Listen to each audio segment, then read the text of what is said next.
எதையும் பார்த்துட்டு இருக்க? அது ஒண்ணும் இல்லடி.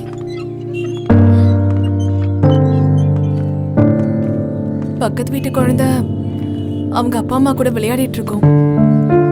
பார்க்கறதுக்கே ரொம்ப ஆசையா இருக்கும். இன்னைக்கு என்னவோ இது வரைக்கும் குழந்தை விளையாட வெளியவே வரல. அடுத்தவங்க குழந்தை நீ நினைக்கும் போதெல்லாம் வராது. பேசாம நீ ஒரு குழந்தைய பெத்துக்கோ. எனக்கும் ரொம்ப ஆசைதான். ஆனா எனக்கு ஒரு குழந்தை பிறந்தா எந்த இனிஷியல்ல நான் போடுவேன்? அந்த பாக்கியம்லாம் நம்ம வாழ்க்கையில கிடைக்காது. ஏன் கிடைக்காது? இந்த காலத்துல எல்லாமே ஈஸியா கிடைக்கும். என்ன நீ சொல்ற? விவரமா சொல்றேன் கேளு. போன வாரம் கோகிலாக்கா என்ன ஒரு பணக்கார புருஷன் பொண்டாட்டிக்கிட்ட கூட்டிட்டு போனாங்க. அந்த பொம்பளைக்கு குழந்தை பிறக்க வாய்ப்பே இல்லையா. அதனால வாடகை தாய் மூலமா குழந்தை பெத்துக்க முடிவு பண்ணிருக்காங்க. என்ன அதுக்கு ஒத்துக்க சொன்னாங்க. நான் சம்மதிக்கல. நீ வேணா வாடகை தாயா இருந்து குழந்தை பெத்து கொடு. உன் குழந்தை ஆசையும் பூர்த்தி ஆகும். என்ன சொல்ற? ஆனா அந்த குழந்தை அவங்களோடதுதான். நீ வாடகை தாயா இருந்து டெஸ்ட் டியூப் மூலமா குழந்தைய சுமந்து பெத்து கொடுத்துட்டு வந்துடணும். வேணும்னா அப்பப்போ போய் பாத்துக்கலாம். என்ன சொல்ற? நிறைய பணம் வேற கிடைக்கும்.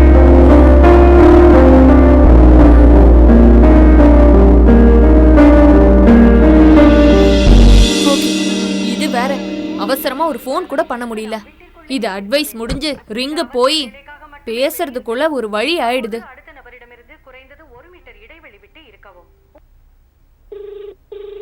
அப்பாடா. ஹலோ, மிஸ்டர் காசி இருக்காரா? Yes, speaking. நீ யாருமா? சார், நான் மஞ்சு. உங்களை நான் ஏற்கனவே சந்திச்சிருக்கேன். அப்படியா? ஞாபகம் இல்லையம்மா. சார், உங்கள் வீட்டில் நடந்த ஃபங்க்ஷனில் நான் நர்ஸ் ரேவதி அம்மாவோட கலந்துக்கிட்டேன். அப்போது நீங்கள் ரேவதி அம்மா கிட்ட கண் கலங்கி உங்களோட குறைய சொல்லிகிட்டு இருந்தீங்க. உங்கள் மனைவியும் அழுதுகிட்டே அந்த நர்ஸ்கிட்ட பேசிகிட்டு இருந்தாங்க. இவ்வளோ பெரிய மனுஷன் கண் கலங்கினதை நினச்சி வேதனைப்பட்டாங்க. ஃபங்க்ஷன் முடிஞ்சு வெளியில் வந்த உடனே நர்ஸ் ரேவதி அம்மா உங்களை பற்றி விவரமாக சொன்னாங்க. உங்களுக்கு குழந்தை பாக்கியமே இல்லைன்னும் அதனால டெஸ்ட் டியூப் பேபி மூலமாக குழந்தை பெற்றுக்கிறதுக்காகவும் அதுக்கு ஒரு வாடகை தாய் வேணும்னு கேட்டாங்க. ஆமாம்மா, ஆமாம். நாங்கள் வாடகை தாய் தான் தேடிட்டு இருக்கோம். இதுக்கு நீ சம்மதிக்கிறியாம்மா? நீ என்ன கேட்டாலும் எவ்வளோ கேட்டாலும் தரோம். சார், கொஞ்சம் பொறுங்க. அன்னைக்கே நர்ஸ் ரேவதி அம்மா என்கிட்ட சம்மதமானு கேட்டாங்க. என்னால முடியாதுன்னு சொல்லிட்டேன். அதான் முடியாதுன்னு சொல்லிட்டியே, அப்புறம் எதுக்கு மேடம் ஃபோன் பண்ண? நான் தான் முடியாதுன்னு சொன்னேன்.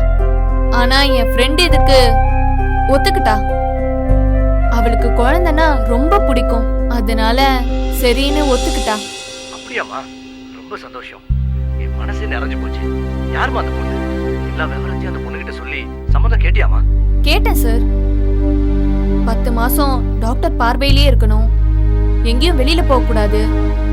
கடுமையான பாதுகாப்புலயே இருக்கணும். ரொம்ப ஜாக்கிரதையா குழந்தைய சுமக்கணும். மொத்தத்துல ஒரு தவ வாழ்க்கையா இருக்கணும். Very good, very good. சூப்பர்மா. அப்புறம் என்னமா சொன்ன?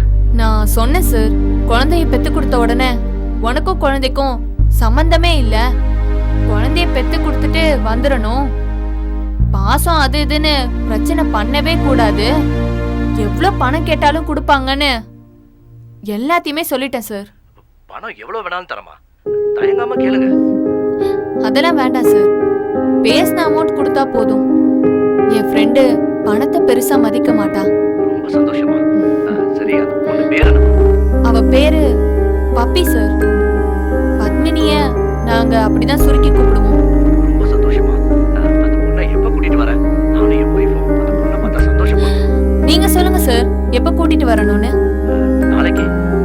சரிங்க சார், நாளைக்கே கூட்டிட்டு வந்துடுறேன். ஒரு விஷயம் சார். சொல்லுமா. அவகிட்ட பேசும்போது அவ பயப்படுற மாதிரி எதுவும் பேசிட வேண்டாம். ஏன்னா அவ பூ போல. சரிம்மா, நான் அப்படிலாம் பேச மாட்டேன். நாளைக்கு கூட்டிட்டு வா. டாக்டர்கிட்ட போயிட்டு செக்கப்லாம் பண்ண வேண்டியது இருக்கு. அதெல்லாம் பண்ணிக்கலாம் சார். எல்லாத்துக்குமே அவ ஒத்துப்பா. அவங்க அப்பா அம்மா இருக்காங்களா? யாரும் இல்ல சார். அவளுக்கு நான், எனக்கு அவ. வேற உறவே கிடையாது. நாங்க அனாதைங்க. சாரிமா, தெரியாம கேட்டுட்டேன். பரவாயில்ல சார், நாளைக்கு நாங்க வந்துடுறோம். ஆ தெரியும் சார், வந்துடுறோம். சரி வச்சிடறேம்மா. Puppy puppy. வரவங்க கிட்ட கொஞ்சம் டீடைலா பேசுறீங்க. ஆமா. அப்புறம் எந்த பிரச்சனையும் வணக்கம் வரக்கூடாது. சார். வா வா வா மஞ்சு உட்காருமா. உட்காரு. வணக்கம் சார். மஞ்சு இவங்க நான் போன்லயே உங்ககிட்ட சொன்னேனே சார், Okay, அந்த பொண்ணு உட்காருமா. இவங்கதான். அப்படியா? ஆமா சார். நல்லா இருக்கியா? ஃபைன். என் குடும்பத்துல இருக்க குறைய தீக்க வந்த பொண்ணுமா நீ. உன் புண்ணியத்துல எங்களுக்கு வாரிசு வரப்போகுது. ரொம்ப நன்றிம்மா. சார், பப்பிக்கும் உங்களுக்கும் டேர்ம்ஸ் அண்ட் கண்டிஷன் பேசவே இல்லை, அக்ரிமெண்ட் கூட போடவே இல்லை. வேண்டாம் மஞ்சு, அக்ரிமெண்ட்லாம் வேண்டாம். இந்த வேலையை நான் புனிதமாக தான் பார்க்குறேன். நீ ரொம்ப பெரிய மனசுக்காரிம்மா. எங்களுக்கு தெரியும் உனக்கு என்ன செய்யணும்னு. அடுத்த வாரம் போயிட்டு டாக்டர் கிட்ட செக் பண்ணிடலாம். Okay sir. சார், அப்ப நான் அடுத்த வாரம் பப்பியை கூட்டிட்டு வரட்டுமா சார்? ஓகே மஞ்சு, கூட்டிட்டு வா. போயிட்டு சரி, வாங்க. வா பப்பி, போலாம். போலாம். ஆ வரேன் சார், வரேன். வரேம்மா. வாமா, வா.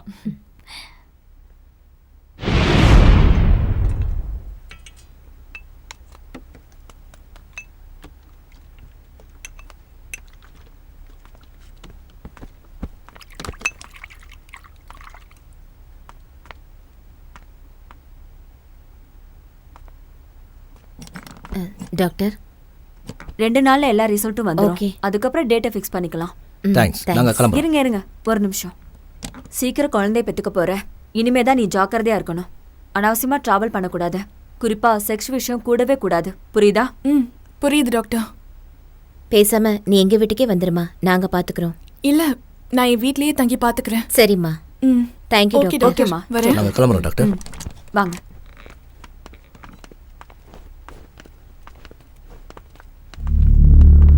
பப்பி, எல்லாம் ஓகே தானே? ஆ, ஓகேடி. சரி வா.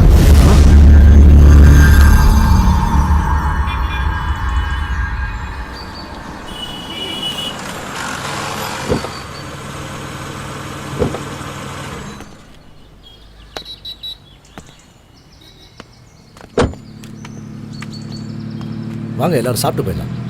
சார், எனக்கு பேங்க் வரைக்கும் ஒரு சின்னதா வேலை இருக்கு, நான் போயிட்டு வந்துடுறேன். சாப்பிட்டு போமா, 5 மினிட்ஸ் ஆக போகுது. இல்ல சார், நம்ம இன்னொரு நாள் மீட் பண்ண தான் போறோம், அப்ப சாப்பிடுறேன். என்னம்மா இப்படி சொல்ற? பப்பி, நான் போயிட்டு வரேன். Bye. பார்த்து போயிட்டு வா. அவ எப்பவுமே பிஸி தான். வணக்கம் சார். வேலை வேலைன்னு என்ன வெளியே சார் சாப்பிட்றீங்க? போயிடுவா. சாப்பிட்றதுக்கு டெசர்ட் என்ன இருக்கு? சாக்கோலாவா கேக் இருக்கு, அந்த கேக் கொடுக்கட்டுமா? கொண்டு வாங்க. Okay sir. ஆ, மேடம், எனக்கு ஸ்வீட்லாம் வேணாம் மேடம். பப்பி, நீ எங்க வாழ்க்கையை தித்திக்க வச்சிட்ட. நாங்க உனக்கு சாதாரண கேக் கூடவா வாங்கி கொடுக்க கூடாது? எங்க திருப்திக்காவது நீ சாப்பிடணுமா? அப்பதான் எங்களுக்கு சந்தோஷமா இருக்கும். டாக்டர், உங்களுக்கு அந்த பொண்ணு தெரியுமா? தெரியும். ஏன், உங்களுக்கு தெரிஞ்சவங்களா?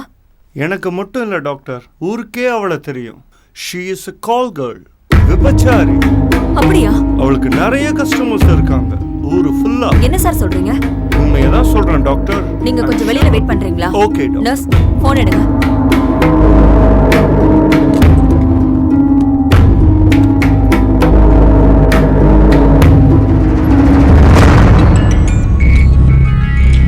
ஒரு நிமிஷம் இருமா. ஹலோ. ஹலோ காயத்ரி, நான் உங்ககிட்ட ஒரு முக்கியமான விஷயம் பேசணும். தனியா இருக்கீங்களா? இதோ வந்துடுறேன்.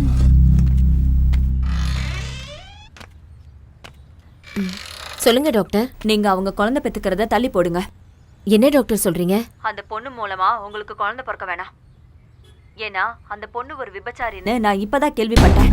அவளை பத்தி நான் நல்லா விசாரிச்சேன். ஐயோ, இதை கேட்கும்போது எனக்கும் அதிர்ச்சியா இருந்தது. இனிமே டிசைட் பண்ண வேண்டியது நீங்க தான். பரவாயில்ல, இருக்கட்டும், ப்ரொசீட் பண்ணுங்கன்னு சொன்னா நான் மேற்கொண்டு ஆரம்பிக்கிறேன். டாக்டர், இந்த மாதிரி விபச்சாரிங்க கர்ப்பப்பையெல்லாம் வீக்காக தான் இருக்கும். கர்ப்பத்தை கலைக்க நிறைய மாத்திரை யூஸ் பண்ணியிருப்பாங்க. எனக்கு இந்த பொண்ணு வாடகை தாயா வர வேண்டாம். அப்போ ஓகே, என்ன மன்னிச்சிருங்க. நான் இதை சரியா கவனிக்காம விட்டுட்டேன். வேற ஒரு நல்ல பொண்ணா நானே சொல்றேன். வருத்தப்படாதீங்க. சரிங்க டாக்டர். இப்போ நாங்க என்ன பண்றது டாக்டர்? அந்த பொண்ணுக்கு ஏதாவது பணம் கொடுத்துட்டு வந்துருங்க. நீங்க வேற எதுவும் சொல்லிக்க வேண்டாம். உங்க வீட்டுக்காரர்கிட்ட பக்குவமா எடுத்து சொல்லிடுங்க. ஓகேவா? ஓகே ஓகே சரி, நான் டாக்டர். வச்சிடுறேன். Okay doctor. என்னாச்சு காயத்ரி? ஏதாவது பிரச்சனையா? நமக்கு நல்லது நடந்திருக்கு. படுகுழியில விழ இருந்த நம்மள டாக்டர் காப்பாத்திட்டாங்க. என்ன சொல்ற? எல்லாத்தையும் அப்புறமா சொல்றேன் நானு. ஏய் எந்திரடி. என்ன? உனக்கு ஸ்வீட் வேற கேடு. காயத்ரி, என்னடி பாக்குற? இன்னும் கொஞ்ச நேரம் என் கண்ணு முன்னாடி நின்ன உன் உயிரையே எடுத்துருவேன். முதல்ல வெளியே போடி. மேடம், கொஞ்ச நேரத்துக்கு முன்னாடி இனிப்பா பேசின நாக்கு இப்ப விஷத்தை கக்குது. என்னாச்சு மேடம்? ஆமாடி, குப்பையில பொருள்ற ஒன்ன வேற எப்படி கேக்குறது? இந்தா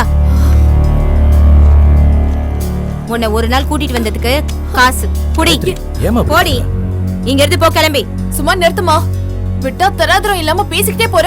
என்ன பத்தி உனக்கு என்ன தெரியும்? என் மனசு எவ்வளவு சுத்தமானதுன்னு உனக்கு தெரியுமா? எவ்வளவு நல்ல மனசோட உனக்கு குழந்தை பெத்து கொடுக்க ஒத்துக்கிட்ட. ஆஹா, நல்லா பசப்புற. உன்ன மாதிரி ஆளுங்களுக்கு இது கை வந்த கலை. சீ, உன்கிட்ட என்ன பேச்சு? வாங்க போலாம். என்னாச்சு காயத்ரி, என்ன விஷயம்? அப்புறமா சொல்றேன். அம்மா பெரிய மனுஷி, கொஞ்சம் நில்லு. நான் சொல்றத கேட்டுட்டு போ. அப்பதான் உனக்கு மனுஷங்களை எப்படி மதிக்கணும்னு தெரியும். என்னது? உன்கிட்ட இருக்கிற பணத்துக்காக தான் நான் இதுக்கு ஒத்துக்கிட்டேன்னு நினைக்காத. பணத்தை கொடுத்து யாரையும் விலைக்கு வாங்க முடியாது. அன்பை கொடுத்து தான் வாங்க முடியும். என்னம்மா? நீங்க நல்ல மனுஷங்க நம்பிதான் நான் வந்தேன். ஆனா இப்படி கீழ்த்தனமா நடந்துப்பீங்கன்னு நான் நினைக்கல. சீ, வாயை மூடு. உன் பேச்ச கேட்கவே எனக்கு பிடிக்கல. மரியாதை எங்கிருந்து போயிடு. ஓ, நான் விபச்சாரின்ற உண்மை உனக்கு தெரிஞ்சிருச்சோ? அதான் இப்படி கத்துற. வயித்துல இருக்கிற கரு கூட விபச்சாரி ஆயிடும்னு நீ நினைக்கிற, அப்படித்தானே? என்ன நான் நியாயப்படுத்திக்கல. ஆனா ஒண்ணு நல்லா புரிஞ்சுக்கோ, கர்ப்பத்துல கரு கலங்கத்தோட வளர்றதில்ல. தெரிஞ்சுக்கோ, பிறந்து வளரும் போதுதான் அதோட வாழ்க்கை நிர்ணயிக்கப்படுது. பிறப்பால இல்ல, சந்தர்ப்ப சூழ்நிலை விதியாலதான் அந்த மாதிரி தள்ளப்படுறாங்க. உன் புராணம் எனக்கு தேவையில்ல, ஆளை விடு. ஏய், இதையும் தெரிஞ்சுக்கிட்டு போ. நான் விபச்சாரியா பிறக்கல, வாழ்க்கை போராட்டத்துல விபச்சாரியா ஆயிட்டேன். மனசளவுல எல்லாரையும் விட நான் உத்தமிதான். இதெல்லாம்